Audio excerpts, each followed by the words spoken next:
ایمان اور کفر میں کیا کنڈیشن ہے؟ ایمان یہ ہے کہ اللہ اور اس کے رسول کی بتائی ہوئی تمام باتوں کا یقین بھی کرے اور دل سے تسلیم بھی کرے، زبان سے اقرار اور دل سے اللہ اور اس کے رسول کو مانے اور اس کی بتائی ہوئی باتوں کو مانے، یہ ایمان ہے۔ جبکہ کفر کیا ہے؟ انکار کرنا اللہ کا یا اس کے رسول کا یا اس کے احکام کا انکار کرنا، نماز، روزہ، حج، زکوٰۃ، جہاد، جنت، دوزخ، فرشتے، اسی طرح وہ ساری جو اسلام کی چیزیں ہیں ان میں سے کسی ایک کا یا زیادہ کا انکار کرے گا، یہ کفر ہے۔ اللہ کے ساتھ شرک کرے گا، کفر ہے۔ نبی سے انکار کرے گا، توہین کرے گا، کفر ہے۔ قرآن سے انکار کرے گا، کفر ہے۔ اور وہ سارے اسلامی احکام، فرمان جس پہ حکم دیا گیا ہے اس کی کسی کی ایک کی مخالفت بھی کرے گا، انکار کرے گا، وہ کفر ہے۔ اب آپ کو سمجھ آ گئی ایمان اور کفر کا؟ سمجھ آ گیا۔ ایمان کا معنی یقین کرنا اللہ رسول کو اور اس کے حکموں کو ماننا، زبان سے بھی دل سے بھی۔ کفر کا مطلب انکار کرنا اللہ رسول کو، اس کی چیزوں کو۔ یہ بات ذہن میں رکھیے کہ کلمہ جو دل سے پڑھ لے، زبان سے اقرار کر لے دل سے، وہ مسلمان ہے، اس کو مسلمان ہی مانا جائے گا۔ لیکن جو عمل نہیں کر رہا، نماز، روزہ، دین کے کاموں پر نہیں چل رہا، تو اس کا گناہ اس کے ذمے ہے، وہ اس نے بھگتنا ہے۔ تو جس نے بھی کلمہ سچے دل سے پڑھا، وہ جب فوت ہوگا اس کا جنازہ ہوگا اور اس کو مسلمانوں کے قبرستان میں دفن کیا جائے گا۔ جبکہ اس کے برعکس جس نے زبان سے دل سے تسلیم نہیں کیا، کلمہ نہیں پڑھا، وہ جتنا بھی سخی اور نیک ہو اسے ہم مسلمان نہیں کہہ سکتے، وہ مسلمانوں کے قبرستان میں دفن بھی نہیں کر سکتے۔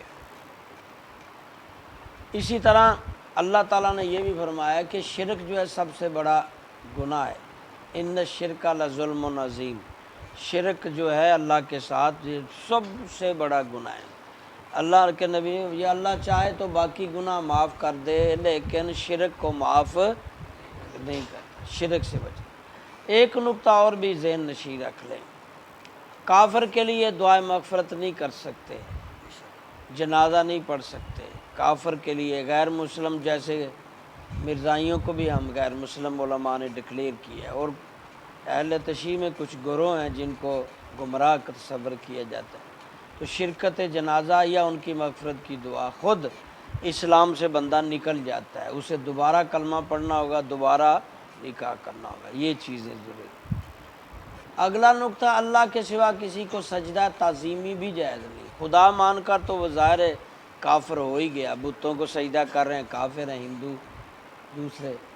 لیکن یہاں بات ہوگی سجدہ تعظیمی کی یا سجدے کی طرح کے پوز بنانے کی۔ آپ کسی دربار، کسی ولی، کسی نبی، کسی بزرگ کو سجدے کی طرح کے جھک کر آپ بوسہ دیں تو آپ اسلام سے گناہ گار ہیں، اسلام کے نقطہ نظر سے گناہ کبیرہ کے مرتکب ہیں۔ خدا مان کر تو بندہ کافر ہو جاتا ہے نا، اس کو اللہ کا قائم مقام یا حصے دار وہ تو۔ لیکن ایسا کہ ادب کے ساتھ وہ اپنی طرف سے ادب کر رہا ہے لیکن اس نے ماتھا ٹیکا، تو یہ بھی گناہ کبیرہ ہے، یہ بھی شرک کا ایک حصہ ہے۔ ادب کریں لیکن اتنا بھی نہیں کہ اپنے آپ کو گرا دیں کسی کے قدموں میں، بزرگ کے قدموں میں جھوم کے جا کے بھائی ہاتھ پکڑ کے بوسہ دے لیں، بس سجدے کی طرح کی پوزیشن نہیں کرنی۔ وہ آج کل کلپ ہی چل رہا ہے میڈیا پہ نا، وہ اللہ کے سوا کسی کو سجدہ نہیں کرنا، عمران خان صاحب تبلیغ کر رہے ہیں اللہ کے سوا کسی کو سجدہ نہیں کرنا، نال ہی دکھاتے ہیں بابے فرید پر سجدہ کر رہے ہیں ایسے متھا ٹیک کے باقاعدہ سجدہ کر رہے ہیں، اور پھر بیگم صاحبہ یہ کان جی کچھ کہہ رہی تھے جی کٹھے ہو کے پھول کٹھے کر رہے ہیں۔ یار اتنی بھی کیا، یعنی اقتدار کے لیے تم اس حد تک چلے جاؤ، ہر بات کو غلط ملت۔ تو ادب کا بھی سجدہ جائز، طواف بھی جائز۔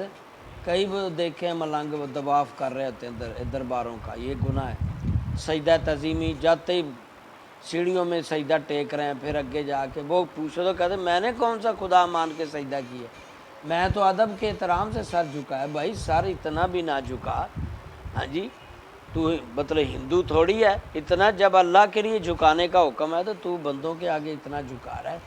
ابھی فتویٰ پرانا ہے، حضرت پیر مہر علی کے جو اولاد میں سے ہیں، ابھی وصال ہوا ہے حال میں، بڑا ان کا نام ہے، انہوں نے لکھا ہے کہ کسی ولی بزرگ نبی سے مانگنا شرک ہے۔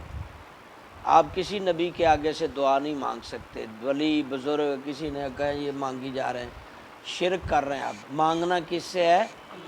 ایاک نعبد و اللہ تعالیٰ سے ہی مدد مانگنی، اللہ سے ہی دعا مانگنی۔ اگر کوئی بزرگوں کے پاس جا کے دعا کر رہا ہے تو وہ اللہ سے ہی کرے، اس کا وسیلہ دے سکتا ہے۔ وہ دعا کس سے کرنی ہے؟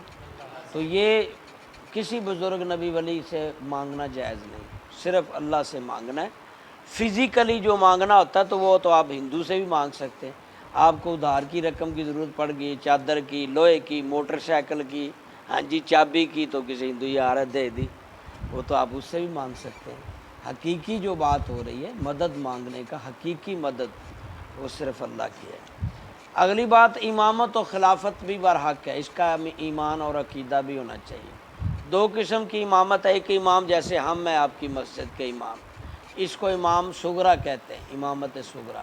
جگہ جگہ مساجد ہیں ان کے امام ہیں، یہ چھوٹے امام، امام صغرا۔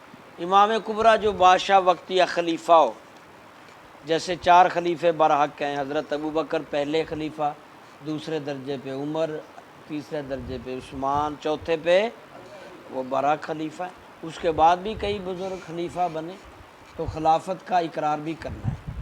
تو امام کبریٰ، امامت کبریٰ جو ہے وہ یہ بادشاہ کو کہا جاتا ہے۔ اگر وہ دینی علم رکھتا ہو، اس کے مطابق عمل کر رہا ہو، تو پھر وہ بڑا امام ہے، اس کی ہر بات ماننا واجب ہوگی۔ اب کیونکہ بڑا امام آپ کو مل نہیں رہا اس طرح کا، تو چھوٹے امام کی مان لے، وہ آپ کو اللہ رسول کی باتیں سنا رہا ہے۔ امام جو صغرا ہے، امامت آپ کے پاس جو محلے میں امام صغرا ہے، اس کو ہی سربراہ مان لے، جو آپ کو کہہ رہا ہے یہ کام نہ کریں نہ کریں نہ کریں تو نہ کرو، یہ کرو یہ کرو تو کرو۔ تو جو امام موجود ہے اس کی بات ہی مان لو۔ کبریٰ تو ہمارے نصیبوں میں اب نہیں رہا، پوری دنیا میں ہی جب کام آ گیا۔ امام کی اطاعت فرض ہے، یعنی اگر وہ دین کے دائرے میں چھوٹا امام یا بڑا امام دین کے دائرے میں اگر بات کر رہا ہے تو آپ کو اس کی اطاعت کرنا فرض ہے۔ وہ دین کی بات کر رہا ہے، دین کا حکم دے رہا ہے، تو اس کی بات کر۔ اسی طرح صحابہ اہل بیت پر بھی ایمان ضروری ہے۔ صحابی آپ کو پتہ ہے جس نے بچائے ایک لمحہ کے لیے زندگی میں جاگتی آنکھوں کے ساتھ حضور کو دیکھا کلمہ پڑھ کر، تو وہ صحابی ہے۔ ساری دنیا کے تابع وہ اس کو تو مل جائے، صحابی کا درجہ نہیں پاس ہے۔ صحابی پر کسی ادنا سے ادنا صحابی پر بھی کیچڑ نہیں اچھالنا۔ اگر کوئی آپ کو خامیاں پڑھنے میں ملتی ہیں کسی صحابی کی، یا لوگ بتاتے ہیں کسی صحابی کی، ادھر سے سنو ادھر سے نکال دو، آپ نے پیچھے نہیں بھاگ پڑنا۔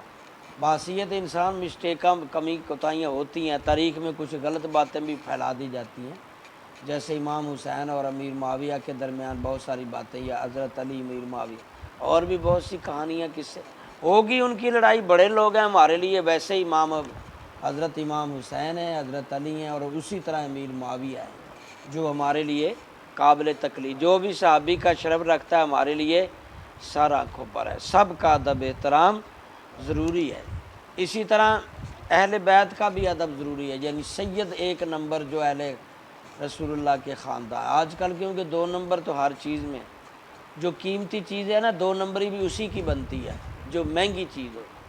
ہاں جی، سستی چیز کی 2 نمبر چیز نہیں بنتی۔ مہنگا دیسی گھی ہے اس کی بنے گی، شہد مہنگا ہے، سید مہنگے ہیں، علماء مہنگے ہیں، پیر مہنگے ہیں، ان کی 2 نمبری۔ پیر بھی آپ کو 2 نمبر بڑے آسانی سے، مہنگی چیز ہے نا پیر، تو 2 نمبر مارکیٹ میں آپ کو آسانی سے مل جائیں گے، لانچ کریں گے۔ بلکہ عیسائی غیر مسلم خود پیر تیار کر کے لانچ کر دیتے ہیں۔ ہاں جی، خود ان کے پاس فیکٹری ہیں پیر بنانے کی، عالم بنانے کی فیکٹری ہیں، مولوی وہ لانچ کر دیتے ہیں۔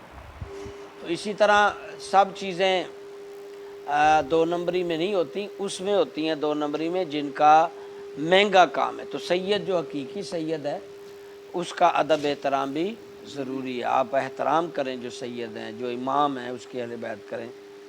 کسی طرح کسی صحابی یا صحابیہ کا عیب جو کوئی بیان کرے تو نہ سنیں، روک دیں اسے، کہو یہ صحابہ کا اختلاف ہے۔ اسی طرح ولی کی ولایت بھی قبول ہے اگر اس میں کوئی کرامات ظاہر ہوتی ہیں، لیکن فرق کرنا پڑے گا، کرامات اور کرتب میں بڑا فرق ہے۔ شعبدہ بازی بڑے آگے، لیکن پھر بھی جو آسان ترین نشانی یہ ہے کہ وہ اللہ کے نبی فرمایا جو میری سنت پہ چلتا ہوا آپ کو دیکھیں تو اس کو ولی سمجھیں، جو میری سنت کے خلاف ہے اگر ہوا میں بھی اڑ رہا ہے تو وہ ولی نہیں۔